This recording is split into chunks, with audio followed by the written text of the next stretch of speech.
உங்கள் இல்லங்களில் வந்து உங்கள் உள்ளங்களை உயிர்ப்பிப்பது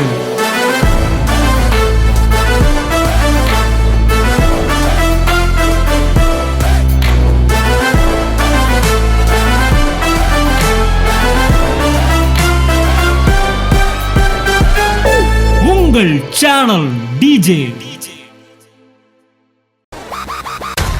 இந்த ஆத்மாக்கு பார்க்கக்கூடிய ஒரு திறன் இருக்கிறது. அது உங்கள் மனதை சந்தோஷப்படுத்தக்கூடிய ஒரு திறன் இருக்கிறது. கண்ணுக்கு முன்னாடி இருக்கிற பார்க்கலாம், கண்ணுக்கு தெரியாதே நீங்கள் பார்க்கலாம்.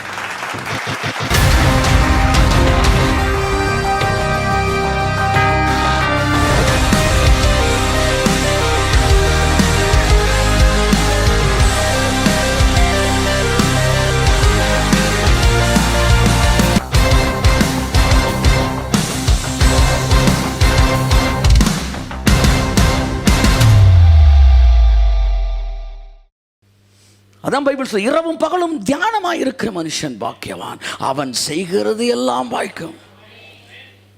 ஸோ எப்படி இந்த மைண்டு டிரான்ஸ்ஃபார்ம் ஆகுது? பல வழிகளில் அது டிரான்ஸ்ஃபார்ம் ஆகுது. இன்றைக்கி ஒரே ஒரு வழியை மட்டும் உங்கள் மத்தியில் சொல்ல நான் விரும்புகிறேன். 2 கொரிந்தியர் 3ஆம் அதிகாரத்தில் அந்த வசனம் இருக்கு நம்புகிறேன். 2 கொரிந்தியர் 3 கடைசி வசனம் நினைக்கிறேன். வாசிங்க. நாம் எல்லாரும் திறந்த முகமாய் கர்த்தருடைய மகிமையை கண்ணாடியிலே காண்கிறது போல கண்டு, கர்த்தருடைய மகிமையை கண்ணாடியிலே காண்கிறது போல கண்டு. முக்கியமான வார்த்தை மகிமையை கண்டு. எல்லாம் சொல்லுங்க, மகிமையை கண்டு. ஆவியா இருக்கிற கர்த்தரால் அந்த சாயலாகத்தானே மகிமையின் மேல் மகிமை அடைந்து டக்குன்னு மறுரூபமாக பாருங்க. மகிமையிலேருந்து மகிமைக்கு போகிறோம். இது அதாவது இந்த மேக்ஸிமம் ஃபோக்கஸிங் அந்த 3 days கேம்பில் வந்து இந்த க்ளோரியை பற்றி நான் எடுக்கின்றேன். காட்ஸ் க்ளோரி எப்படி வந்து ரிவீல் ஆகுது லைஃப்குள்ளே. ஏன்னா ஒரே பேரானவருக்கு ஒரு மகிமை இருந்துச்சு, குமாரனா ஏசு கிறிஸ்துக்கு ஒரு மகிமை இருந்துச்சு, இஸ்ரவேலுக்கு ஒரு மகிமை இருந்துச்சு, யூதாவுக்கு ஒரு மகிமை இருந்துச்சு, ஏசு கிறிஸ்துவின் மகிமைன்னு ஒன்று இருந்துச்சு. ஏசு சொன்னார், என்னுடைய மகிமையை நான் இவர்களுக்கு கொடுத்தேன்றாரு. ஸோ என்னுடைய வாழ்க்கையில் எந்த மகிமை வெளிப்பட வேண்டும் என்றால், சாட்சாத் ஏசு கிறிஸ்து இந்த பூமியிலே நடந்த போது எதுவெல்லாம் ஒரு வாழ்க்கையில் வெளிப்பட்டதோ அதுவெல்லாம் என்னுடைய வாழ்க்கையிலே உங்களுடைய வாழ்க்கையிலே சரளமாக சாதாரணமாக வெளிப்பட வேண்டும். அதுதான் தேவனுடைய திட்டம். அப்போ மகிமை அது ஒரு பெரிய கடல். இந்த மகிமை என்ன செய்யுமா? மகிமையின் மேல் நீங்கள் மகிமை அடைஞ்சு என்ன செய்றீங்க? மறுரூபப்படுகிறோம். மறுரூபம் எப்படி நடக்கிறது?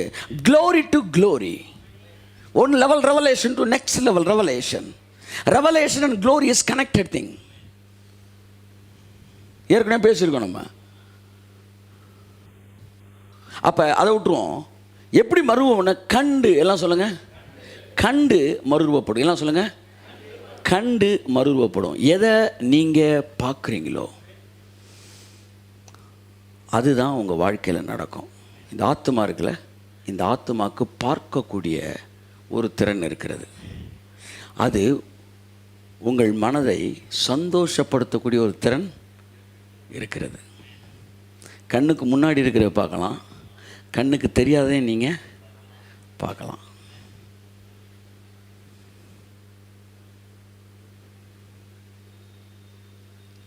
அடுத்த வாரம் நீங்கள் ஜெயிலேருந்து ரிலீஸ் ஆயிடுவீங்கன்னு சொன்னப்போ அவன் சந்தோஷமாக இருக்கிறான். எப்படி இந்த சந்தோஷம் வந்துச்சுன்னா, அவன் கண்ணுக்கு தெரியாதவன் என்ன செய்கிறான்? பார்க்குறான். இப்போ பார்ப்பது ஒரு வாழ்க்கையை டிரான்ஸ்ஃபார்ம் பண்ணக்கூடியது.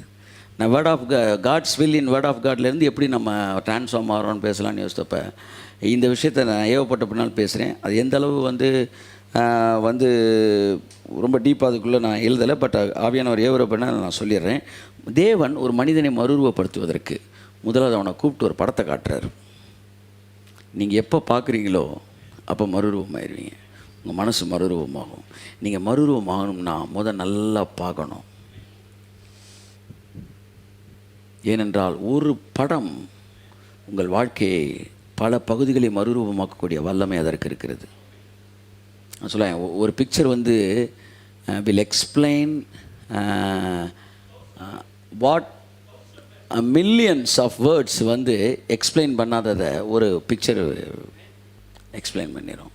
நமக்கு சொல்லி கொடுத்துரும். ஒரு படம் 1000 மில்லியன் வேர்ட்ஸ் சொல்லாததை ஒரு படம் சொல்லிடும் நமக்கு. தேவன் தம்முடைய பிள்ளைகளை மறுரூபப்படுத்துவதற்கு படத்தை பயன்படுத்துகிறார். படம் உங்களை மறுரூபமாக்கிறது.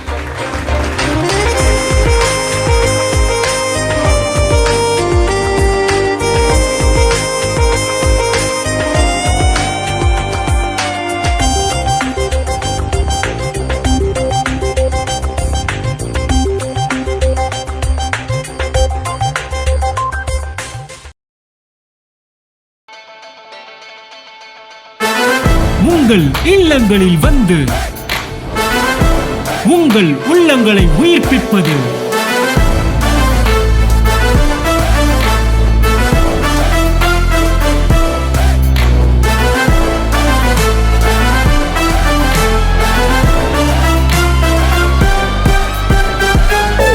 உங்கள் சேனல் டிஜே.